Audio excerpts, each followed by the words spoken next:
Hello students, JDS coaching centre में आपका बहुत बहुत स्वागत। आज का जो टॉपिक हमारा ऐसा आया है कि जो किसी भी क्लासेस का जो बच्चा हो उसको सबके लिए ज़रूरत की चीज़ है ये। जैसे हम जनन की बात करते हैं, यानी जनन मीन्स इंग्लिश का वर्ड अगर इसको देखें तो रेप्रोडक्शन की बात करते हैं। यानी जनन का मतलब होता है कि कोई भी जीव मतलब अपने समान संतान पैदा करना रेप्रोडक्शन या जनन कहलाता है। उदाहरण के तौर पर हम बात करें कि जैसे मनुष्य जाति है, मनुष्य अपने समान जो बच्चे पैदा करता है, यह प्रक्रिया उसकी जनन कहलाती है। हम अपनी भाषा में इसको समझना चाहें तो कोई भी जीव हो XYZ, जैसे चिड़िया है तो चिड़िया अपने समान बच्चे पैदा करती है, तो वो क्या काम कर रही है? जनन का काम कर रही है।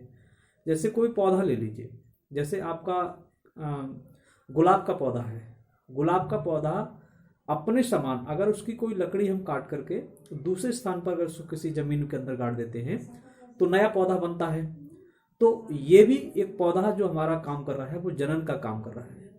अगर जैसे कोई बीज है, जैसे हम आलू है, आलू के किसी पीस को दो टुकड़े काट करके अगर दो स्थानों पर उसे गाड़ देते हैं तो दो पौधे बनकर तैयार होंगे और उससे उसका जो फल आएगा उससे क्या प्राप्त हो रहा है? हमें आलू प्राप्त हो रहा है। तो ऐसा ही हम आज जो है अपनी भाषा में इन सारे प्यारे बच्चों को मैं ये समझाना चाहता हूँ कि जनन क्या है। आखिर इसका मतलब है कि हम लोग ये देखते हैं पूरे दिन क्लासेस टीचर्स क्लासों को लेते हैं, अगर किसी बच्चे से पूछा जाए जनन क्या है तो उसका वो ठीक से इसका बता नहीं पाता कि जनन है क्या चीज़।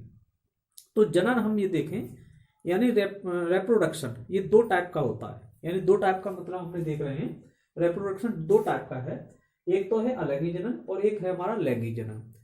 तो जो अलैंगिक जनन होता है वो एक कोष की जीवों के अंदर होता है। अब बच्चों को ये प्रॉब्लम खड़ी हो गई कि एक कोष की जीव कौन से होते हैं? जिसके अंदर केवल एक कोशिका पाई जाती है उसे हम एक कोष की जीव कहते हैं। उदाहरण के तौर पर हम बात करें, जैसे हम एंग है, एंग माने अंडा। अंडा जो हमारा जो होता है मुर्गी का अंडा या किसी का अंडा हो, एक कोशिका के अंदर बना होता है, यानी एक कोष की जीव कहलाता है। तो हमारे जितने भी हमारे जो सरल जीव हैं, जैसे हमारे बैक्टीरिया है या वायरस है, कवक है, फंजाई है, ये सारे के सारे हमारे मतलब सरल जीवों में आते हैं। यानी सरल जीव का मतलब इनकी संरचना जो शरीर की होती है वो बहुत ही सरल होती है।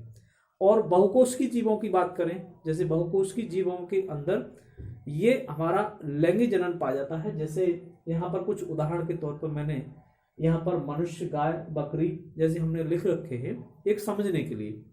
हालांकि बहुत सारे एग्जाम्पल हैं, इसको केवल हमने समझ लिया उदाहरण के तौर पर। तो मनुष्य और गाय, बकरी है, ये इसके अंदर हम लैंगिक जनन देखते हैं।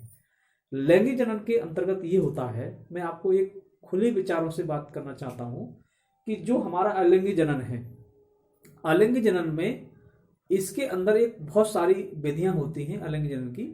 कि कोई भी, जैसे हमारा एक उदाहरण के तौर पर बात करें कि जैसे हमारा मलेरिया है, जैसे किसी व्यक्ति को मलेरिया हो जाता है तो मलेरिया हमारा जो है मच्छर की जो लार के अंदर मलेरिया जो परजीवी है वो क्या करता है कि अगर किसी मनुष्य को, जैसे मान लो मच्छर ने काट लिया मान लो, और उसके ब्लड के अंदर एक मलेरिया परजीवी पहुंच गया, तो एक मलेरिया परजीवी जब शरीर के अंदर पहुंच जाएगा तो वो अलैंगिक जनन के माध्यम से, अलैंगिक जनन के माध्यम से माने उसके अंदर विखंडन प्रक्रिया होती है। विखंडन का मतलब टूट करके, यानी 1 से 2 बने, 2 से 4, 4 से 5, इस तरीके से शरीर टूट जाता है उनका, और जितने टुकड़े कर लेते हैं वो उतने ही उसके अंदर मलेरिया परजीवी बनकर के तैयार हो जाते हैं। जैसे हमारे एक अंदर एक हमारा अमीबा है, पैरामीशियम है, अमीबा है, इसके जितने टुकड़े कर दिए जाएंगे अमीबा के, वह उतने ही बनकर के तैयार हो जाता है। तो ये प्रक्रिया कुछ जीवों में इस तरीके से सरल टाइप की होती है।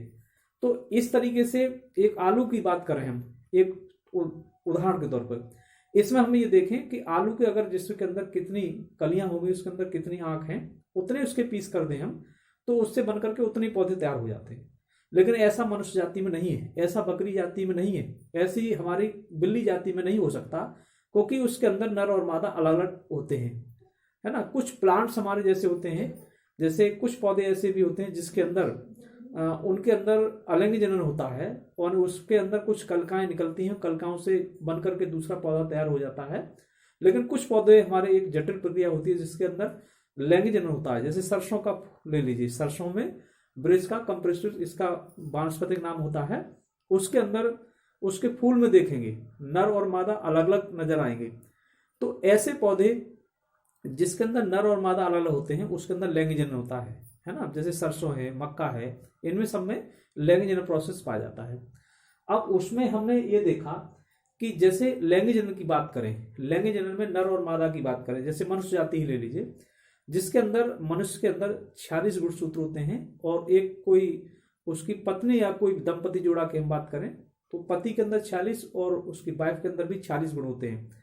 जब इनके गैमीट्स बनते हैं, जब इनके अंदर सेक्सुअल रिप्रोडक्शन प्रक्रिया होती है तो इसमें 46 गुणसूत्रों में से गैमीट्स बनते हैं, यानी अर्धसूत्री विभाजन होता है इसमें। तो 46 में से आधे गुणसूत्र 23 गुणसूत्र जो होंगे वो मनुष्य यानी किसी पति से होंगे और 46 आधे जो होंगे किसी मादा महिला से होंगे।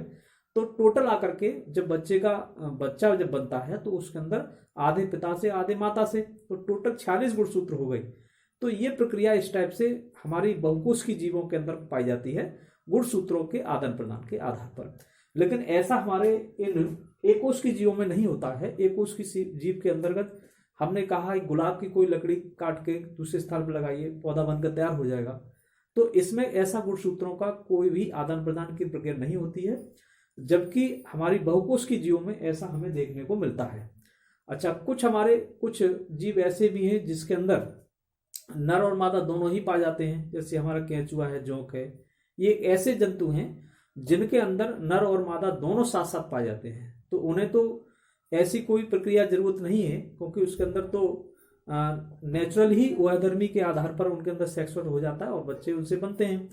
तो ये मैंने आज कुछ ऐसा ही कुछ जनन के ऊपर टॉपिक बनाया कि शायद है कि इन बच्चों को समझ में आएगा। और जो बच्चे इस क्लासेस को देखते हैं तो दूसरे बच्चों को शेयर करने का भी कार्य करें कि जैसे अन्य बच्चों का भी लाभ हो इससे। तो आज की वीडियो में बस इतना ही रखना है।